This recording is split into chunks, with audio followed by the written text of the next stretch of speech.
আমি সিদ্ধান্ত ল'ব লাগিব যে এই পুলিচক আমি বিশ্বাস কৰিছোঁ, আমি আৰু এইকেইটা দিন কথা নকওঁ। যদি প্ৰত্যেক দিনাই একোজন বিশেষজ্ঞই কমেণ্ট দি থাকে, তদন্ত কেনেকৈ হ'ব? ৰাজীৱ গান্ধীৰ মৃত্যুৰ পিছততো কংগ্ৰেছে ইমান কেতিয়াও কমেণ্ট দি থকা নাছিল।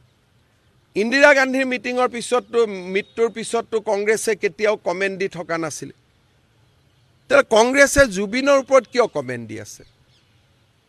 তেওঁলোকৰ নিজৰ নেতাৰ হত্যাৰ পিছতোতো তেওঁলোকে কমেণ্ট দিয়া নাছিলে। সদায় কৈছিলে যে পুলিচক কামটো কৰিব দিয়ক বুলি। আজি ২৬ৰ ইলেকশ্যন নাথাকিলেতো কোনেও একো নকৰিলেহেঁতেন।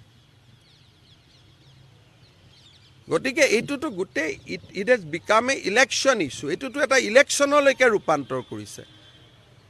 আৰু জুবিনৰ জীৱিত কালত যিবিলাক অনুৰাগী আছিল তেওঁলোকে দুখ পাই আছে।